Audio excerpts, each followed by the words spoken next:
name is Khadija Ahmed. I'm the spokesperson for the Mission of Somalia to the UN in New York for the month of January.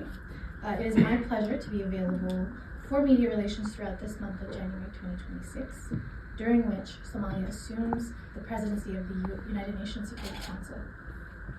Before handing it over to His Excellency Ambassador Abukar Dahir Osman, PR of Somalia to the UN in New York, I'm President of the UN Security Council for this month. A very warm welcome to you all, and we look forward to working with you more this month. I now give the floor to Ambassador.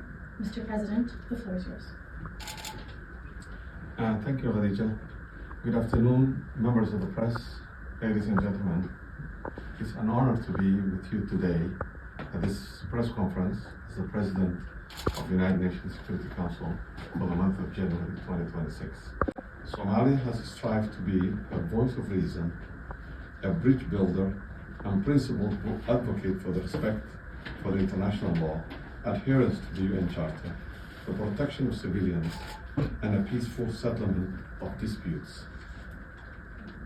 As we assume the presidency this month, Somalia will hold at highest standard diplomacy and multilateral cooperation. We will prioritize efficiency, transparency, inclusivity, and consensus building. Now allow me, in my capacity as the President of the United Nations Security Council for the month of January 2026, to briefly walk through the program of work which the Council adopted this morning in upholding the rule of law among nations. This open debate invites member states to engage in a meaningful dialogue on the concrete steps the UN and its membership will take to advance peace through multilateralism and the rule of law in this new year. This is our signature event and will be chaired by our President, His Excellency Hassan Sheikh Mohammed. On January 27th, we placed a placeholder for the possible adoption of the resolution of United Nations mission to support the Hudaida Agreement, UNMHA. On January 28th, the Council will hold a quarterly open debate on the Middle East. We elevated this meeting to a high level and will elevate this open debate to a high level and lively discussion. On January 29, the Council is expected to hold consultations on the United Nations Regional Center for Preventive Diplomacy for Central Asia, UNRCCA. On January 29, the Council is expected to adopt a resolution on United Nations Peacekeeping Force in Cyprus, UNOFIS, and United Nations Integrated Office in Haiti, UNO. On January 29, following this adoption, the Presidency will hold a monthly wrap-up session at 4:30 p.m. I thank you. There are also several issues not currently listed on the program of work, Council attention, depending on development on the ground. The Presidency remains ready to convene the Council as needed, and we count on the cooperation of all members to ensure timely and constructive engagement. Let me also take this moment to sincerely thank the Secretariat, especially the Security Council Affairs Division, SCAD, for their excellent support thus far during our term.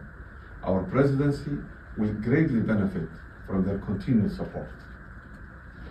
Our spokesperson, Khadija Ahmed, is available to engage with you and provide you with any clarifications. This Presidency offers Somalia a moment of historic responsibility and opportunity, both to contribute meaningfully to the Council's work and to champion the core principles of the United Nations Charter on national journey. We look forward to engaging constructively with all member states throughout the month of January. I'm now happy to take your questions I thank you. And lastly, allow me to share our working methods, which are central to the effectiveness, credibility, and legitimacy of the Security Council. We believe that how the Council works is just as important as the decision that it takes. Our presidents will prioritize consensus building, transparency, and efficiency. We will now take questions. I'd like to remind all of those in this room and those online as well to please introduce yourself and your media organization. And we will take 2 questions at a time. As usual, we'll start with the United Nations Correspondents Association.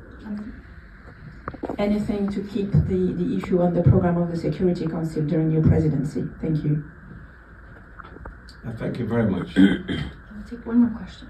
Can you do one at a time? One at a time. We'll do 2. We would love it if you did one at a time, one question at a time. Yeah, maybe the ambassador could first answer on this question. I think it's fine. That's how it's already. Sure, no problem. Okay, our plan was to have 2 questions at a time because the time is limited. We have to also go to a wrap-up session with the GA. So this is a very interesting question, and you know, as you said, Somalia had a military regime that ruled the country for 21 years, and there was a lot of movements. Majority of them were actually supported by foreigners from outside. Those movements that was fighting with the military regime has overthrown military regime together. And during that time, there was atrocities committed by the military regime and also by some of the movements that was fighting with the military regime. And those atrocities can never be called genocide. And it was not a term that can be used because it was not targeted for specific groups or specific. The government were fighting with people who want to overthrow that regime at the time. And it took place in many parts of Somalia, not only northwestern region. But the claim of genocide in Somalia decades ago, of more than 40 years ago, by the occupying power of Israel, it was kind of like shock to us.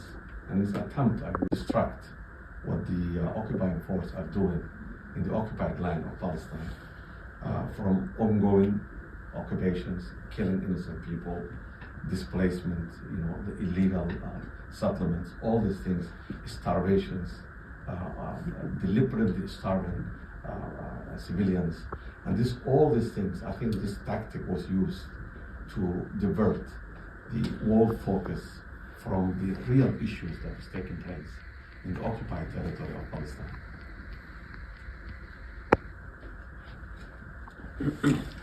Hi, Ambassador here. Shida with China Central Television. First, wish you a successful month.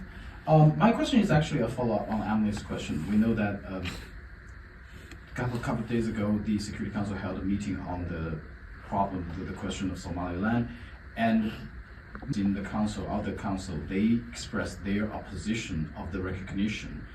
What is your reaction to the overwhelming global community's opposed to this recognition? And as my colleague asked about the further plan, but I want to ask, what reaction do you want to get from the council?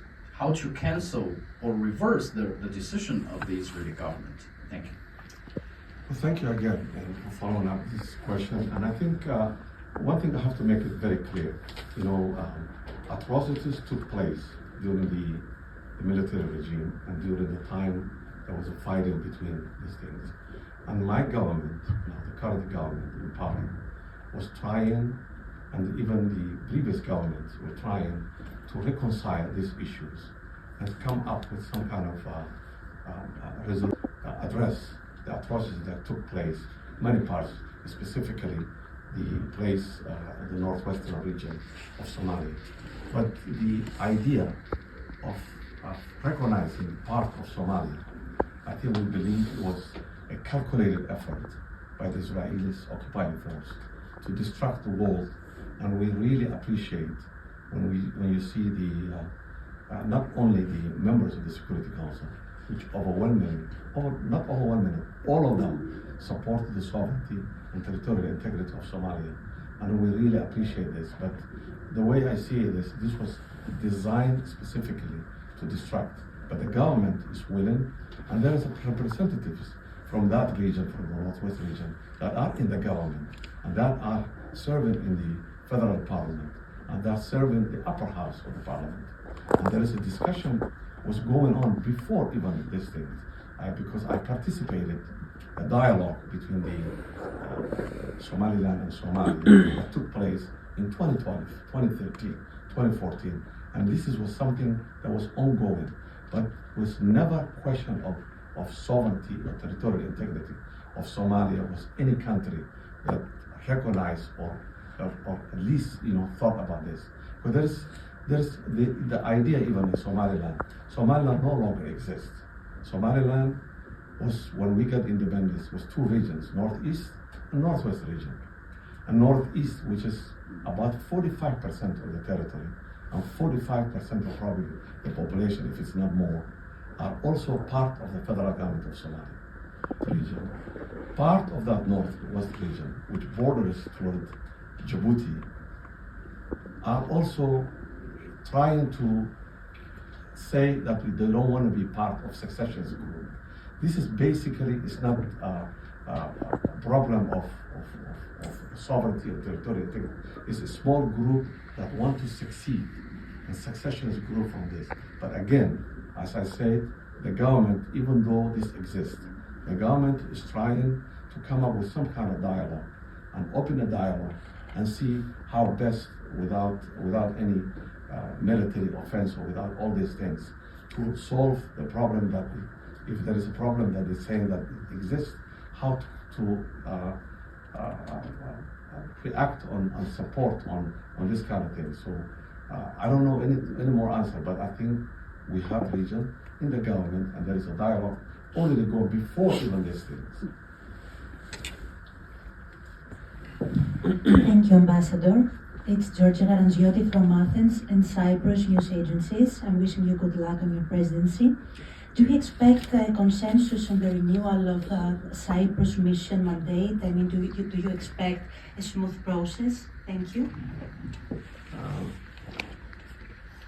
As you know, Security Council continues to support the Secretary General's good office and calls always for a dialogue, restraint, and a peaceful negotiated settlement within the UN framework. Island on the recent developments in Yemen, specifically the crisis with the SCTC. Why? And do you expect a meeting before this, the one scheduled on 14, on this, to address this crisis? Thank you again. The Yemen priority is a priority for Somalia. You know, we are neighbors, and the Security Council also remains a priority. Yemen a priority for the Security Council. But the most important thing is the de-escalation of the issue.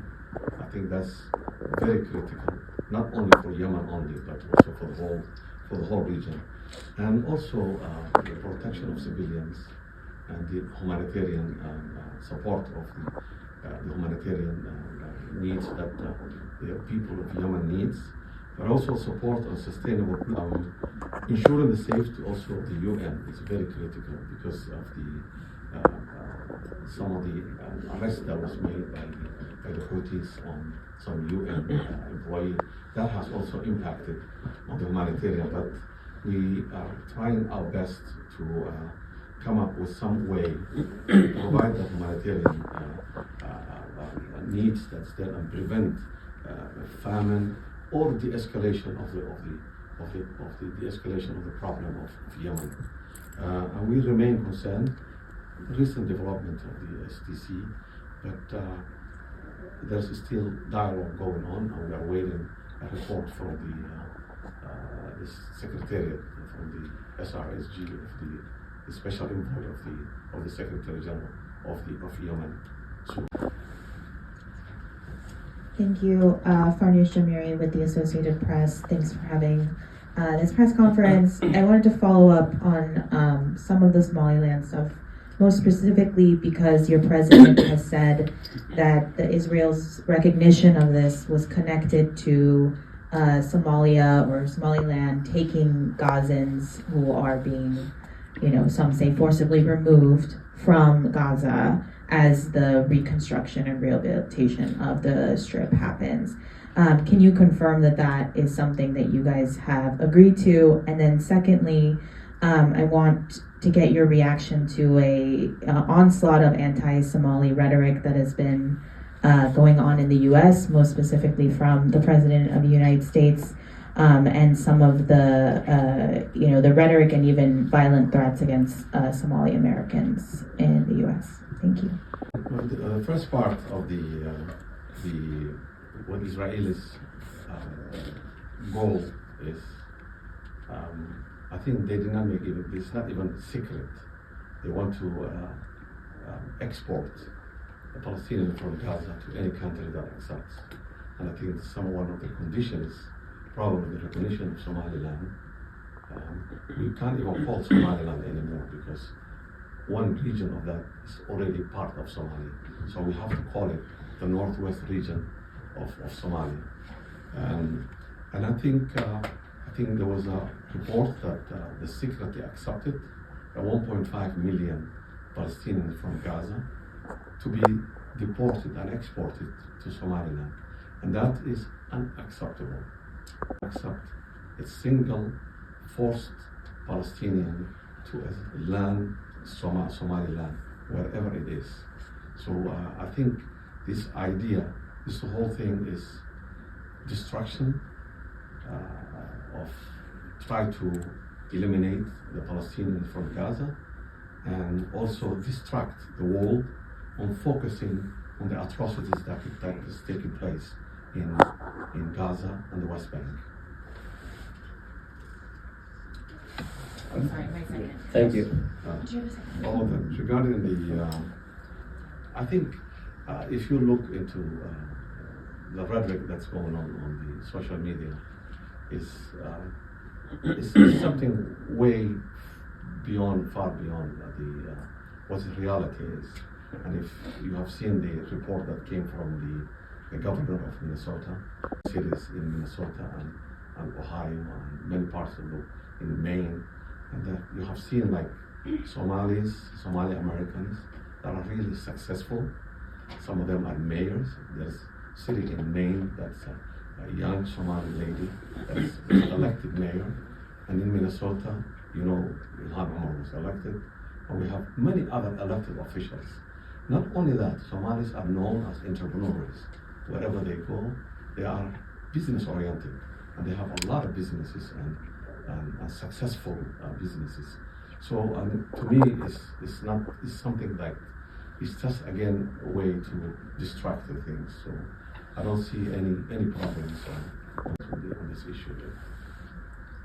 Thank you. This is Nama Abdullah with Ruda Media Network. I have two questions. The first one on Somaliland again.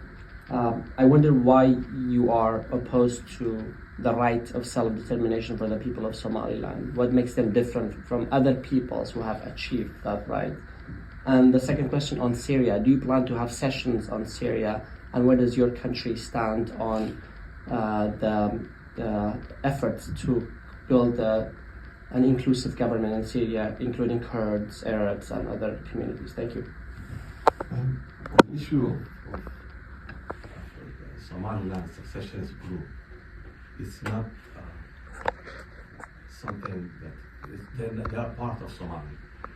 And there is also UN Charter, there is an AU, African Union, Organization of African Union, which is a predecessor of the African Union, 1964, after 1 year of its foundation, come up with the Cairo Accord, which says that we have to adhere the borders that was inherited from the colonials. And the other thing that people don't know is Somalia are one people, one ethnic group, one religion, one language, one culture. And if you look the history, Somalia was always a sultanate that stands by itself. The Europeans in the 1884, Somalia was divided at that time. But in 1960, when we get the independence, the first part that got was the British Somaliland, which is the two regions. They got their independence in June 26. The flag they raised is the Somali flag that we have now. The blue with the white five-angle star. And the national anthem that was they sing in June 26, 1960, is the same, the national anthem that we still Somalia has. And even the movement that claims that they're separate from Somalia, even though we are same people, same ethnic group, same language, same religion, even same sect of the same religion. When they were fighting with the military regime, the name was also SNM. They didn't have Somaliland. There was a Somali national movement. It's a creation of individuals that have outside from Somalia that want to divide Somalia because of Somalia's richness of its culture and values and where it's located geopolitically. So I don't see any way that, and then we have our own system that is working. So I think the occupying force, they are using this to see if they can move those Palestinians to that land, and also to distract the international community from focusing of what I call genocide. And not only me, but all the international humanitarian organizations and even ICJs are calling it genocide was taking place. So I don't think it's going to work there. And the second question on Syria. On Syria, we have a couple of meetings on Syria. One is the chemical weapons, and one is the political and security and the humanitarian situations. And Syria is very important for Somalia. It's a country, brotherly country that we respect, and we believe after long term of the dictatorship, now they are in a position, but we are also working closely with all the council members to at least uphold their sovereignty and territorial integrity, and unity of Syria is also very critical. Me? Sorry, right behind you, we can come to you afterwards. Sorry, you want me to speak? You can go ahead. Thank you, Your Excellency. I'm Evelyn Leopold, the chair of the Dag Hammarskjöld Fund for Journalists, to the Common Dreams website. And I have a couple questions. I will not go into Somaliland again. I think you've answered this at great length. The ICC on Sudan, is this something they were going to do anyway, or did you specifically want the ICC to discuss Sudan? And secondly, has anyone asked about Ukraine? Do you expect that Russian attacks on Ukraine, or whichever way you phrase it? Thank you. Yeah, the first one, the Sudan and the ICC is mandated. It's not something that we bring. It's just a mandated session that the UN Security Council should have it. And the importance of accountability, including through the ICC, is essential to protecting the civilians and combating impunity. Members are deeply alarmed by the worsening humanitarian situation and call for an immediate, unhindered access and increased international support, which is very critical for the Sudan issue. And as you're aware, there was also Yes. killing of last week of the UN peacekeeping forces in Sudan. We cannot abandon the engagement of diplomacy on this Sudan issue. On the issue of also Ukraine, I think also many members of the Security Council, even our meeting when we were approving today, this morning, with our plan, suggested that there should be a discussion on this issue. And I think we have to, we cannot, we'll work together with the movement that is going on now, and even also Mr. Trump, President Trump's initiative of the come up with some kind of resolution. It's also something that is very critical. But this war has been going for quite some time.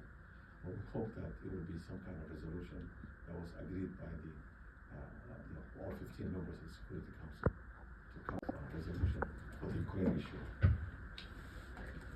Thank you. Thank you, Ambassador Stefano Vaccaro, Ital Press, and La Voce di New York. Ambassador, you made news last week because when you did your speech on the Security Council, you used a very direct language. So I hope you can do this also for this follow-up question. My colleague from AAP asked you what you think about what's happening in this country, because it's not just, a journalist or people, but he's the President of the United States that called your country the worst country in the world. And then he called also the people of Somalia garbage. So I hope you can be direct like you were last week. And I ask you this, did you speak with the Ambassador of the United States since that talk by the President of the United States? And second of all, do you think that there is a possibility that he's linked what we are talking about Somaliland? Because in the same month, in the same days, basically, we have Trump saying things like that about Somalia, then Israel recognizing Somaliland, and then when there was your meeting, we know that the Premier Netanyahu was with Trump. So do you suspect, does your country suspect that maybe there is a link there? And then, another question is about Iran. In Iran, there is a lot going on at the moment. The people are on the street and they're killed. Does your presidency of the Security Council want to do something for the people of Iran? Okay, the first question, I think, is kind of like the social media has created an environment where everybody's become like an expert. So it's regarding the attack that was attacked personally, I think that's a personal issue and personal question. So I don't want to answer this, but what I will know is that the U.S. policy was spoken at the meeting of the Somaliland and Security Council. The DPR of the United States has said clearly that they have the sovereignty of Somalia. They are not negotiating with that. So I believe I don't want to be going into this. And then the other thing is, I'm the permanent representative of Somalia to the United Nations. I want to focus only on this thing. So I don't see any policy change from the U.S. So I cannot go any further on that to answer tweets and things like that. I think we're expecting, probably, we don't have something in the agenda now, but if something comes up, we're waiting and we're looking forward to address that issue also in the Security Council. I'm sorry, Ambassador, something come up that people being killed now. We were talking also yesterday. You are the President of the Security Council now. What does have to come up? Well, there's a UN Department of Peace that deals with this thing. So we not follow whatever in the media. We cannot say 100% are right. So we have to get at least reliable sources from the UN or from things. But I think this is something that we follow, and we are serious about. Anywhere in the world that is a problem of crisis or killing, things that takes place, the Security Council will consider and look into it. But we are president. The president also have to deal with all 15 members of the Security Council. In the back. Thank you, Mr. President. Thank you very much for the briefing. I am Muna Altour with Al-Quds Al-Arabi. As you've mentioned, Somalia went through its own humanitarian struggles. So, as the Security Council begins this new year under your presidency, how does that experience shape the way the Council approaches similar layered emergencies in other regions, specifically for example, for displaced families and children in Gaza? Right now, we all know they're facing exposure to heavy rain and cold without sufficient clothing. Are there any specific plans or meetings this month to address these particular issues? Thank you. Well, I think that's a very good question, and I think on the issue of Gaza and the humanitarian issue that's taking place there, we are gravely concerned with that, and we are doing whatever in our power to get this thing. But I think UN OCHA, deals with this United Nations thing, and I think we're looking also, as you know, there was a resolution that was passed a couple of weeks ago, 2803, which is the stabilization of Gaza. And we're looking forward to working with all the UN agencies and address this humanitarian crisis.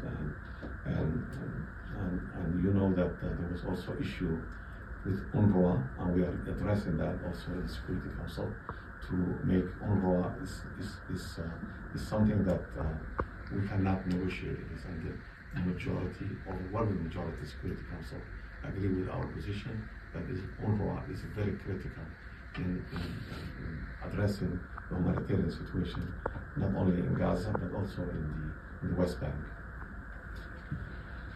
We'll take one final question. Yes, right in the corner.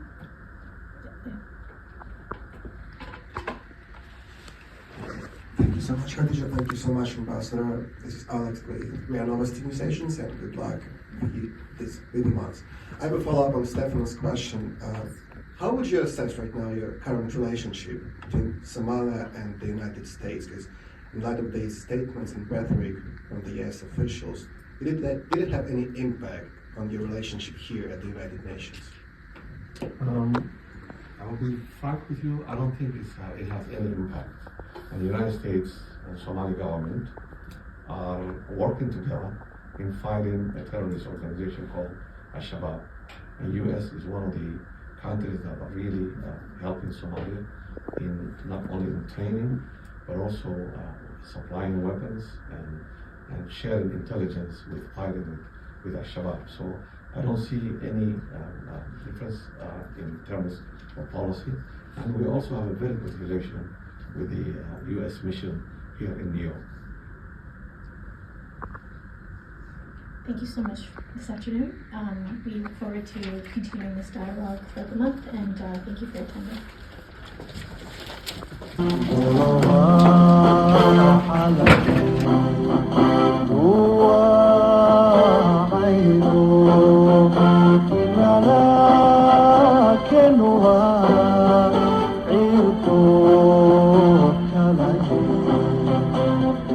Ah